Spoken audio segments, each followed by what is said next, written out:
नमस्कार विद्यार्थियों। बीए प्रथम वर्ष हिंदी साहित्य में हम पढ़ रहे हैं भक्ति काल के महान कृष्ण भक्त कवि सूरदास के विषय में। आज हम पढ़ेंगे उनका उद्धव संदेश शीर्षक से लिए गए पदों के बारे में। उद्धव संदेश में जो पद लिए गए हैं उनके अनुसार उद्धव निराकार ब्रह्म के उपासक हैं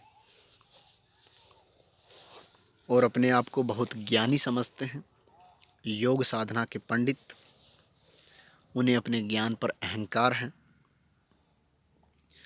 और कृष्ण ये सब जानते हैं, इसलिए उनके ज्ञान के अहंकार को दूर करने के लिए कृष्ण ने उद्धव को ब्रज भेज दिया, गोपियों के पास। इसी संदर्भ को लेकर यह प्रसंग उद्धव संदेश पाठ्य पुस्तक में शामिल किया गया है। तो आज हम इस अध्याय का 16वां पद जो उद्धव संदेश से उद्धृत है पढ़ेंगे। जदुपति जानी उद्धव रीति, जिहि प्रगट निज सखा कहियत, करत भाव अनीति। बिरह दुख जह नाही नेकहु, तह न उपजे प्रेम। रेख रूप न बरन जाके, यही धर्यो वह नेम। त्रिगुण तन करि लखत हमको, ब्रह्म मानत और। बिना गुण क्यों भूमि उघरे, यह करत मन डोर। बिरस रस किहि मंत्र कहिए, क्यों चले संसार। कछु कहत यह एक प्रगटत, अति भर्यो अहंकार। प्रेम भजन न नेकु याके, जाई क्यों समुझाई। सूर प्रभु मन यह आनी, ब्रज ही देऊं पठाई। ब्रज ही देऊं पठाई यानी ब्रज में भेज दूं, ऐसा मन में आता है कृष्ण के।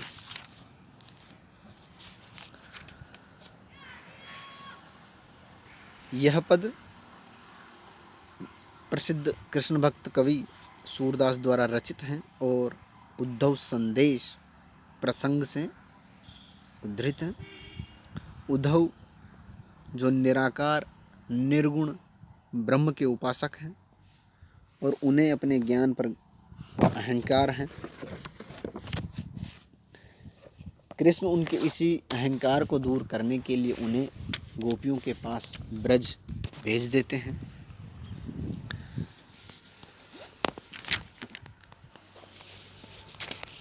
तो सूरदास कहते हैं, जदुपति जानी उद्धव रीति। जदुपति यानी यदुपति यानी कृष्ण जानी जानते हैं उद्धव रीति, उद्धव का ढंग, रीति, तरीका। कृष्ण उद्धव का ढंग, उद्धव की रीति को जानते हैं। क्या जानते हैं कि जिहि प्रकट निज सखा कहियत, करत भाव अनीति। कि जो प्रकट यानी सामने, निज सखा अपना सखा कहता है, जो सामने से तो मुझे अपना सखा कहता है, करत भाव अनीति, लेकिन उसका जो मेरे प्रति भाव है वह अनीतिपूर्ण है, न्याय संगत नहीं, नीति संगत नहीं है। यानी यदुपति जो हैं, कृष्ण जो हैं, वो उद्धव की रीति को जानते हैं, क्योंकि उद्धव सामने से तो मुझे अपना सखा कहता है, लेकिन पीछे से यह मेरे बारे में अच्छा नहीं सोचता, इसका मेरे प्रति जो भाव है वह अनीतिपूर्ण है। बिरह दुख जह नाही नेकह, नेकह यानी थोड़ा भी, विरह दुख यानी विरह का दुख, जिसके भीतर विरह का थोड़ा सा दुख भी नहीं है, तहन उपजे प्रेम, वहाँ प्रेम का भाव उपज नहीं सकता, यानी उसमें प्रेम का भाव नहीं हो सकता। जिसमें विरह का थोड़ा भी दुख नहीं, उसमें प्रेम भाव नहीं हो सकता है। रेख रेख रूप न बरन जाके यही धर्यो वह नेम। जिसका कोई रूप, कोई रेखा नहीं, कोई वर्ण नहीं, कोई रंग नहीं है, यह उद्धव ऐसे निराकार निर्गुण ब्रह्म की उपासना का नियम धारण कर रखा है। नियम यानी नियम, धर्यो यानी धारण करना। इसने ऐसा नियम धारण कर रखा है कि जो बिना रेखा निर्गुण निराकार है, जिसका कोई रेखा आकार नहीं, कोई रूप नहीं, कोई वर्ण नहीं, ऐसे निर्गुण निराकार ब्रह्म की ये उपासना करता है, या उसकी उपासना का नियम इसने बना रखा है। त्रिगुण तन करी लखत हमको। त्रिगुण यानी तीन गुण, सतगुण, रजगुण और तमोगुण, तीनों प्रकार के गुण तर करी लखत, लखत यानी देखता है हमको, यानी मुझे। यह मुझे ही, जबकि मैं सगुण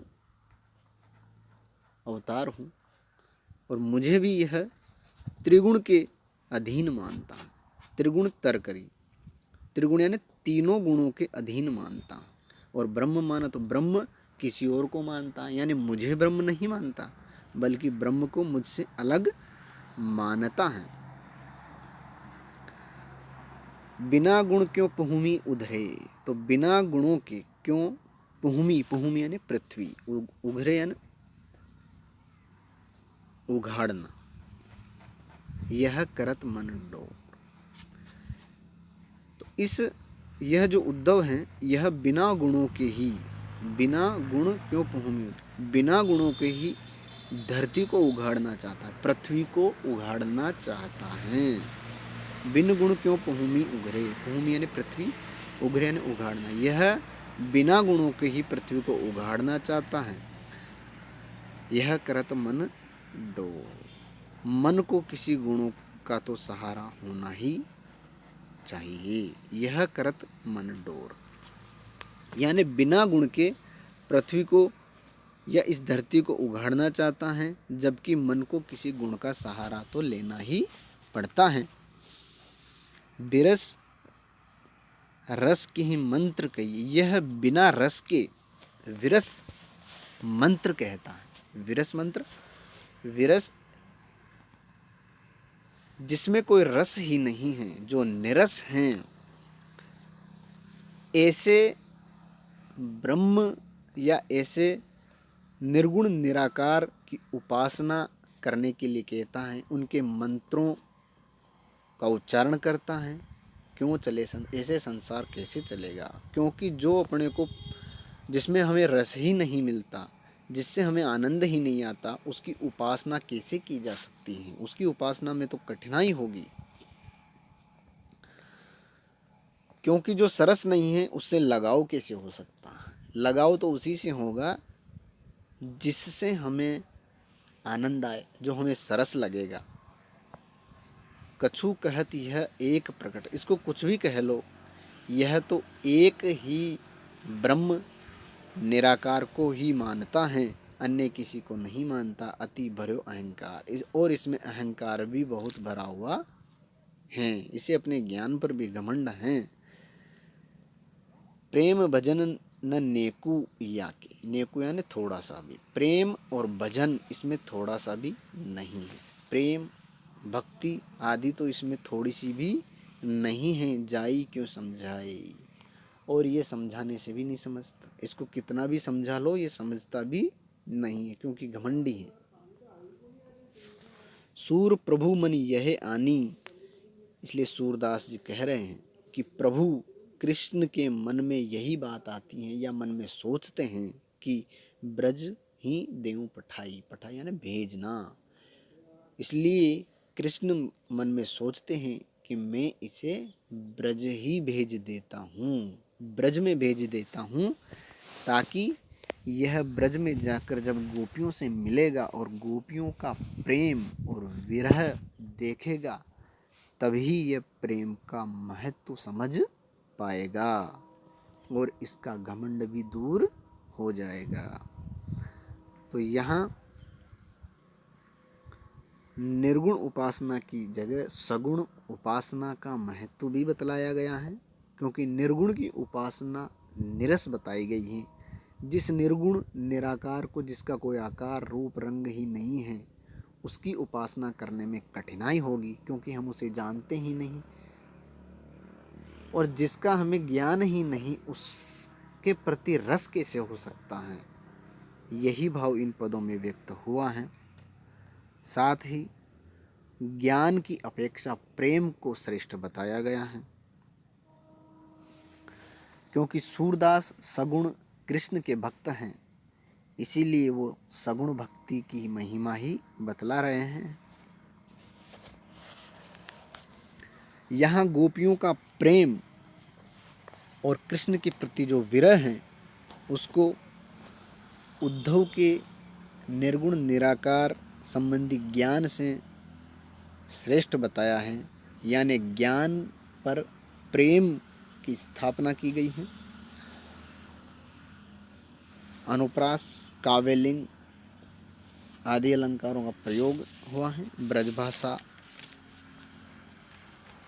और पदमेत्री प्रशस्य है। धन्यवाद।